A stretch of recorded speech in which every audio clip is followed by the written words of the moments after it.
Good morning and welcome. Tanya Today. As we try to take Tanya and its teachings and make it au courant for today. Today's teachings for today's living.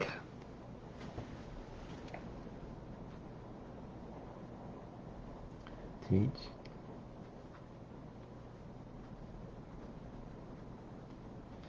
Okay, let us say hello to Andrew in New Jersey and Anna in Croatia. Okay, good afternoon. Jan in Mexico, Boker Tov. June in Australia, good evening. John is with us in North Carolina. Shalom. Asher in Memphis, Boker Tov. Marjan in Atlanta. A successful school year that you have. Andrea in Phoenix, Boker Tov. Matt is with us in Detroit, Shalom. Julie in Florida. Erica in Norway, Shalom. Susan is with us in Scranton. Darren in the Philippines, good evening. Avyud in Ontario. Robert in Boston, Shalom.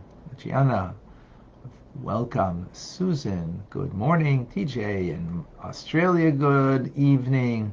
Diane is with us in London, Ontario. Good morning. Clem in Brisbane, late at night or early morning. Dam is with us in Indonesia. Welcome. Pawix is in the Philippines. Good evening. Jane in one second. Jane, you have to remind me. It's also Australia, if I remember correctly. Anna in New York. Mohammed Shalom. Where are you? Isha, or is it Isha? Isha. In Calgary, Boker Tov, Moshe, and at Chabad at Flagstaff, Arizona. Liba, Davida in New York. Good morning. Heather in Connecticut. And Simcha in Florida is with us.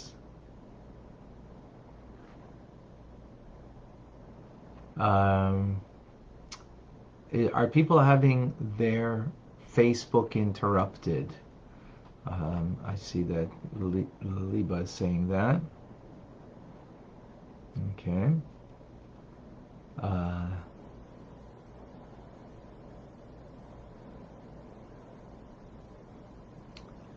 Merkel in the Philippines. Oh, we've got the Philippines here in good numbers.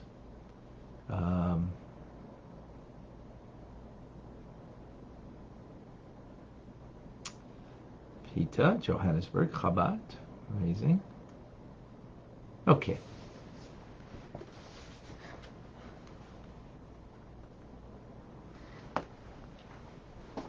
We begin today.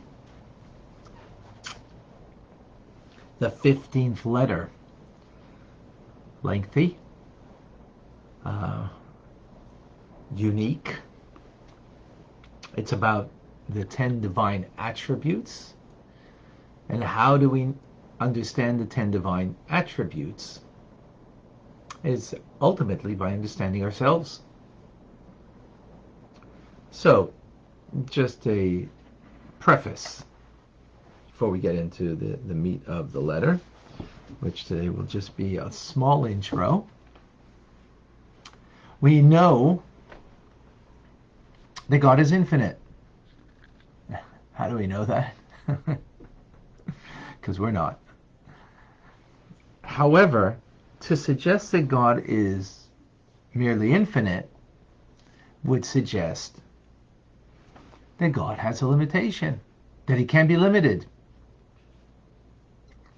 So the truth is God is neither infinite or limited. He's beyond the two, and he can ultimately be reflected or found and be, shall we say, both infinite and finite. So there is the power of infinity of God, Koyach HaBli Gvul, it's called, an infinite power, and there's Koyach HaGvul, finite power. What is the finite power? Is, in fact, the 10 divine attributes. Spheroids, as they're called. Why are they limited? Well, by the very fact there's 10, it's a number, a limited number. By the fact that each one of the 10 has a measure to it, has a definition to it, has a boundary to it. Therefore, that's a limitation. So just as God possesses infinite power, he also possesses finite power. That finite power of God is one with God. It's not two different powers vying for the power, shall we say. But they are bound up in one with God, as we will see. And this finite power of God is made up of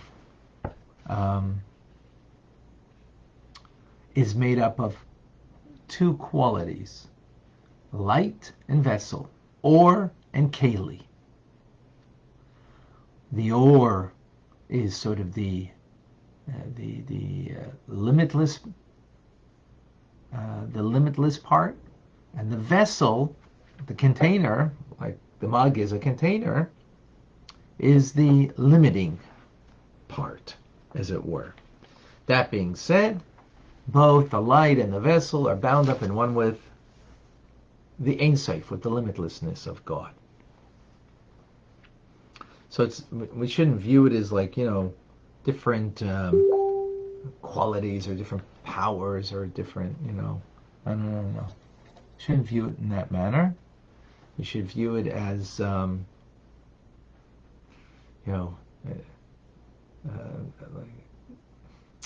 as one whole being of God that contains the power of the infinite and the power of the finite. And in that power of the finite,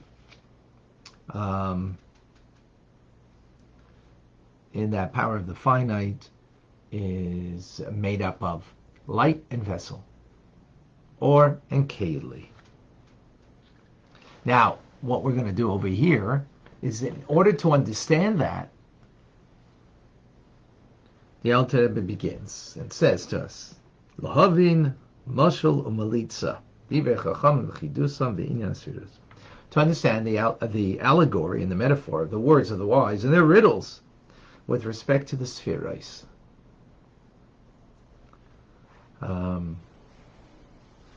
In other words, we're going to see ourselves as a metaphor for the divine attributes.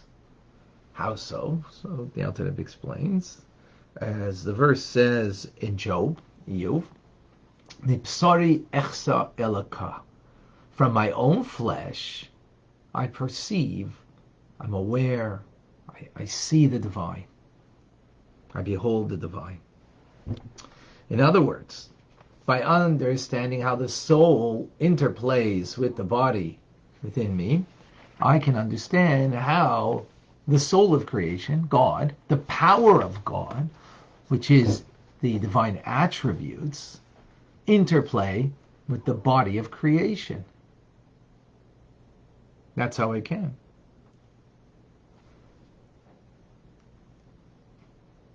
Ultimately, that's how the verse says in Tehillim, Baruchi nafshi Hashem. Give praise, my soul, to God. So, again, just as God fills the world, so my soul fills me. And the truth is, that soul that fills me is a part of God. A point that we've learned many times, and important that we reiterate to make sure we have clarity. Everything that God creates in the world is through his speech. That is external, relative to the soul. So everything is a creation of God. Even angels are a creation of God. But not the soul. The divine soul is a part of God.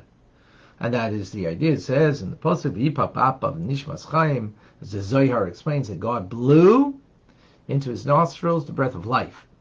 What is the metaphor of blowing? Blowing is coming from a deeper place from within. God blew a piece of him into the divine soul. Even someone who's a lowly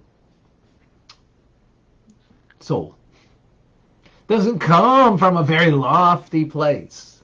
Doesn't matter. Because this soul still, where it emanates from, where it comes from, is from the divine order of things. And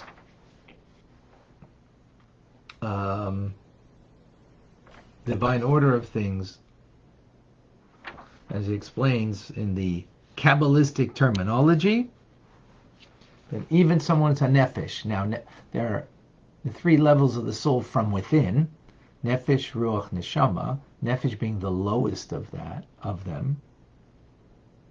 So nefesh got more to do with the bodily part of the soul's, the functionality of the soul with vis-a-vis the body.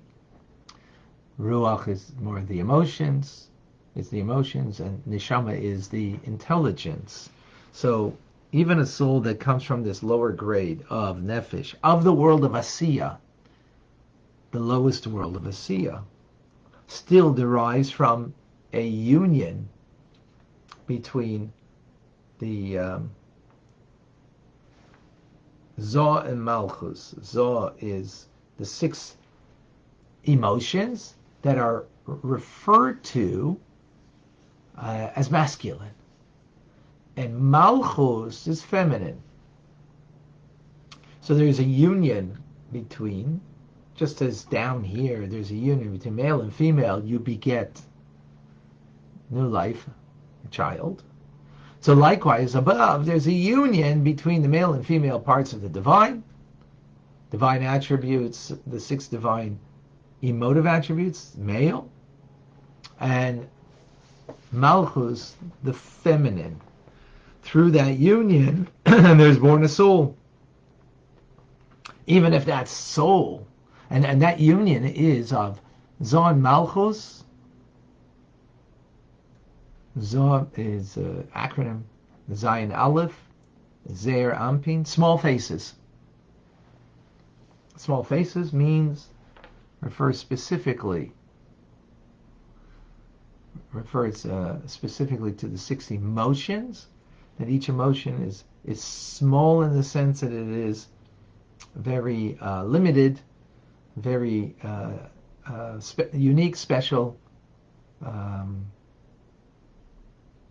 dimension of an emotion, as opposed to something that's long, a long face, which refers to actually desire, will. It's long because your will has to be at every place, so it has to go through it. An emotion can be just in the spur of the moment, right? So in that sense, it's small. So there's a union. So that union in Atzilus between the 6 emotions and Malchus, sovereignty, kingship, male and female, doesn't matter where that soul ultimately comes out from. Its source is in Atzilus, and therefore it is a part of God. Now, since the soul derives from the spheroids, right, that's where it derives from, and the spheroids are the limited power of God that carry in it the infinite power of God, because the spheroids are bound up in one with the infinite. Meaning, the lights and the vessels of the spheroids in Atzilus are totally bound up in one with the infinite. Meaning that this soul now where it comes from, and this has, therefore, a part of God, the infinite of God, not merely a limited attribute or quality of God, but the infinite. And it radiates the soul so much so that the soul itself has 10 powers of the soul, that from it, it'll give us a little inkling and opportunity to know God. How? By knowing ourselves.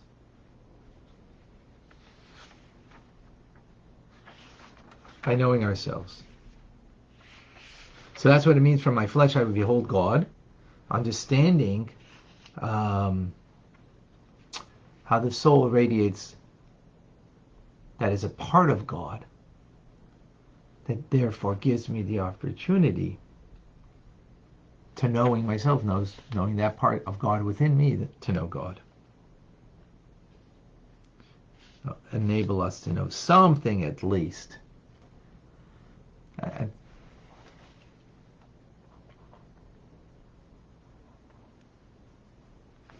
Okay.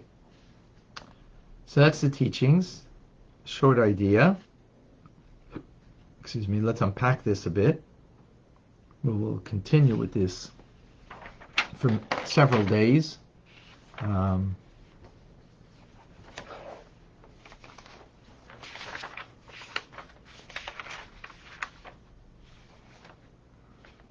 For a good few days. We will continue with this. So an important point over here. Important point. So if God is a part of me, the more I am able to look inwards at me, the more I will be able and to see the God part in me, to understand that as opposed to understanding which is not godly within me. You know, what's the animal soul versus the godly soul? And when we have a deeper understanding from within, and having that awareness, then dealing with life from without, it's going to be very different. As opposed to always trying to understand things around me, which we need to. We need to understand the world around us, right? No doubt about that. But to really, I need to know me, and to know the deeper part of me, the divine part of me. And if I have that and connect to that, then everything that I deal with from without can be very different, will be very different. We will lead a different life. So it's not about being aware, manipulating, or whatever the case may be, anything. It is, which sometimes that's the nature of us. It is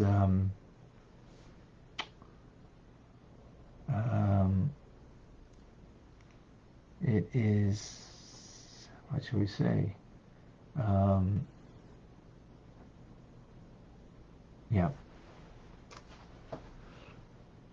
Finding it from within.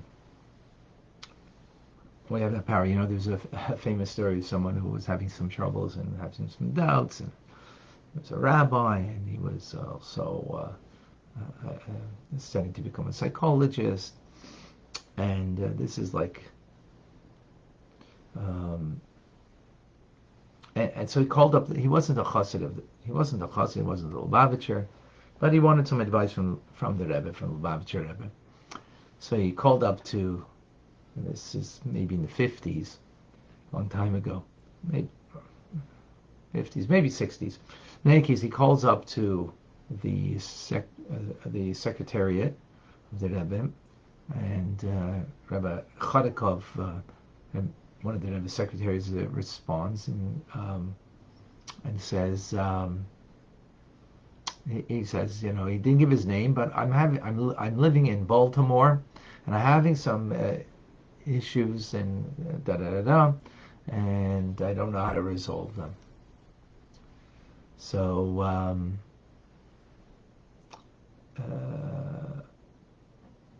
so came the response from the Rebbe. Seems like the Rebbe was on the phone. He says that you should go to go see Rabbi what's his name, Weinrib. So he starts shaking, and Rabbi Weinrib will be able to help you. He starts shaking. He says, "I am Rabbi Weinrib." He didn't give his name previously because he was embarrassed or whatever.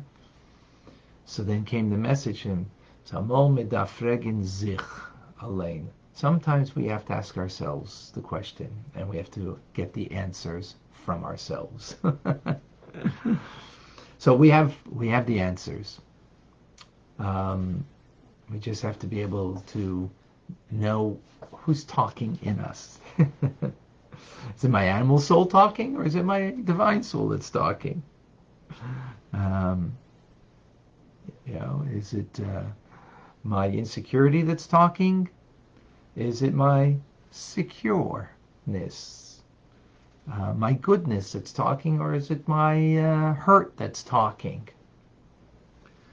So here, when we are aware of the soul, how it interplays within me, and so then I'm able to attach myself to that, then I can respond differently. I think that's Tanya Today. That's a good message. For me, it's a good message. I need it. I need it. All right. Questions, comments, thoughts, any ideas, sharing. Okay. 2 question marks before you ask a question.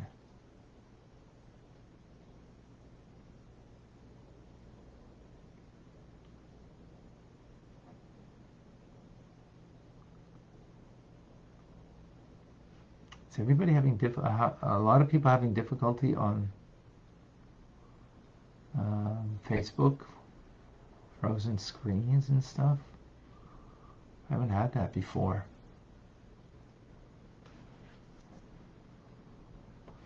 I don't see any questions. Davida, any questions? 2 question marks before you ask a question, please.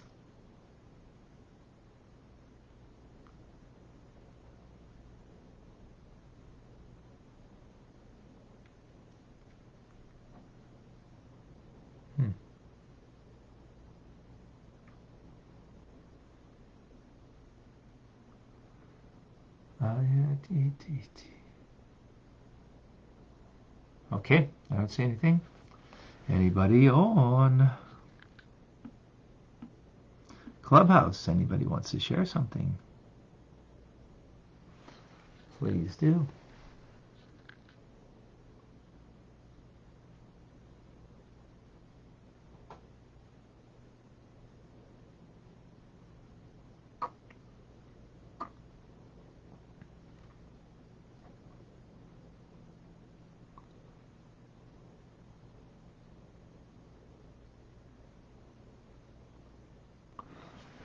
All right, I guess it's such clarity. That's amazing.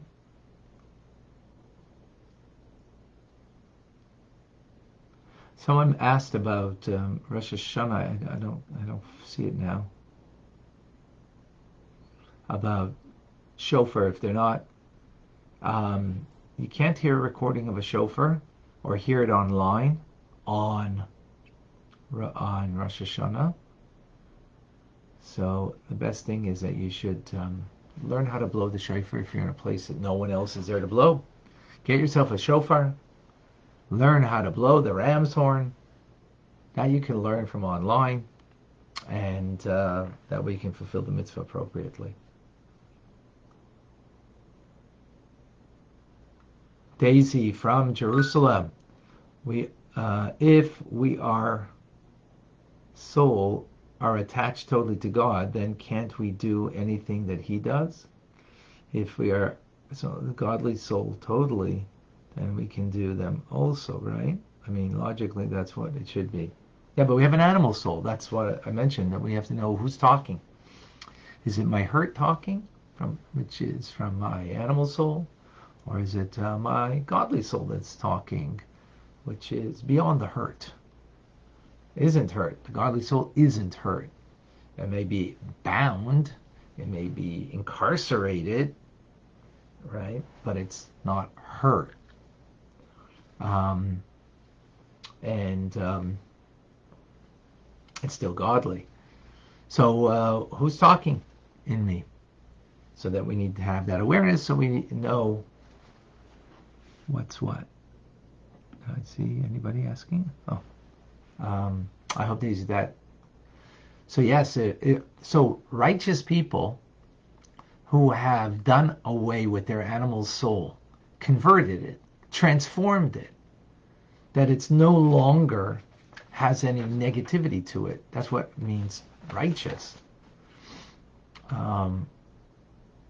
So yeah, they're a total reflection of the divine, 100%. Not me.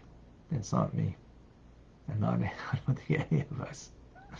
Marjan, how is an average person supposed to know if it is a godly soul and not the animal soul?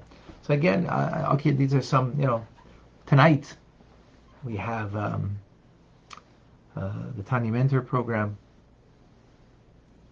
If you'd like to join us, TanyaRabbi.com. That's the simple is where, is it coming from being hurt, or is it coming from being connected, disconnected or connected? Is it coming from the desire to feel good or the desire to be good? Right? So the animal soul wants to feel good. Godly soul wants to be good. Right? So, if it's something that I want to make me feel good, say, that's not coming from a godly place. But it's something that's motivating you to do good, it's coming from a godly place. Not easy, by the way. Not an easy thing. It's work. It's work on ourselves. Daily work. But thank you, Marjan. That was a very good question. Asher.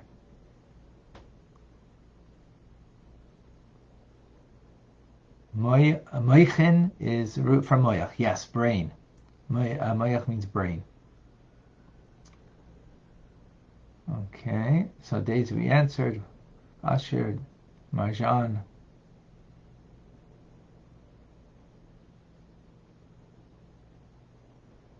Your godly soul is talking. That's amazing. Rachel. When we find our soul that is a part of God, we become more whole. It is a deep meeting that has been held back. Yes. True.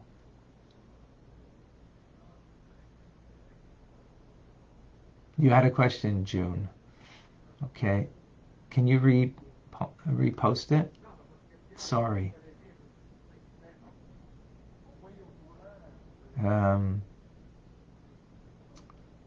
Here it is. Okay, June.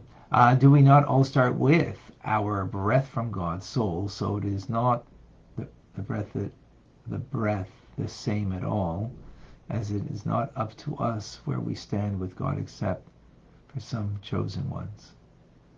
And we all start with our.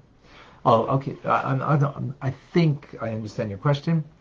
So, the godly soul, God breathes into it, right? A part of Him, blows into it rather, a part of Him. But then it migrates, from up there in Atzilus, and it goes through the various worlds. And we mentioned, so those souls that are direct from Atzilus, lofty souls, they migrate down without sort of like just passing through.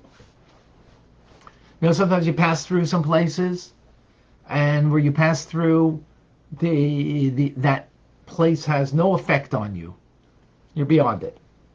So lofty souls, they migrate, but as they migrate, they're not affected by the world of Bria, the world of Yitzira, the world of Asiya, as it comes down into a body. I mean, it's affected by being in the body, but it doesn't lose anything in the quality of the soul as it migrates. That's a very lofty, righteous person. But if your soul then goes and migrates into Bria and lives there and is affected by its surrounding, metaphorically speaking, and then it lives in Yitzira, even a lower world, and then in Asiya, and in Asiya, a lowest element of Asiya, means that soul migrated like that lofty soul, but it picked up stuff on the way in its migration coming down. It picked up some things that make it not so pure, even though inherently it is, even though it is a part of God. It doesn't lose that. It's just covered over. It's covered over. And when it comes into the body, it's a lower level soul that has picked up from the various worlds as it comes down the qualities of those lesser worlds. And therefore the light isn't as pure, the light isn't as bright in that soul. Now, that's not a bad thing. Let me explain. That's not bad. What that means is that soul is not so as lofty. It's not as a lofty soul, meaning its function is going to be different in this world. So some people, their function is to be righteous and therefore to lead the people in the proper path. And other people, their job is, to be in that in this world and dealing with, in a place maybe that's not so pure and holy, and their job is to bring that little element of goodness and purity and holiness into that distant place. So the righteous won't go there to that distant place, right? Just as they passed through the other worlds as their soul came down and didn't engage in those places. So they're not going to engage in such a way in this world. But there are people that need to engage in the nitty-gritty, in the dark places of this world. And when I say dark, I don't mean, I don't mean like, whatever, something that's totally, inappropriate. But, the more removed places, right? Like, in a college, university. It's hard to find God, at least from the professors. All right, and to be there, and to be able to be in a dark place and to be maybe a small light, because you're not a lofty soul, but a small light in a dark place sheds and pushes away a lot of darkness and sheds light into such a place. I hope that's clear.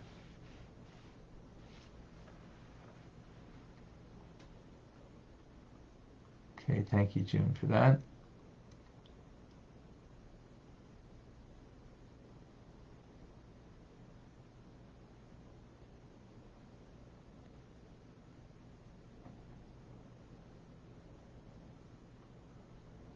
What do you do during Rosh Hashanah? You hear the shofar, and if you're in Indonesia, you may not be able to unless you get a shofar. I don't know. I don't think there's Chabad in Indonesia. Not to my knowledge, at least.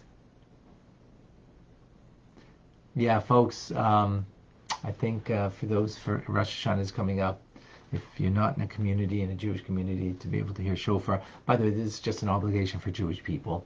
So if you're Jewish, then something that we need to do, amongst other things for Rosh Hashanah. But that's the mitzvah of the day is shofar. Absolutely. All right. I think that's it for the day. No questions. All right. One second. Anything on Instagram? No, I don't see. Okay, folks. Reminder today at 12:45, Rambam. We're learning the laws of marriage on Zoom. 770, 6085. Beautiful. Davida, I answered already to them. Thank you. All right, folks.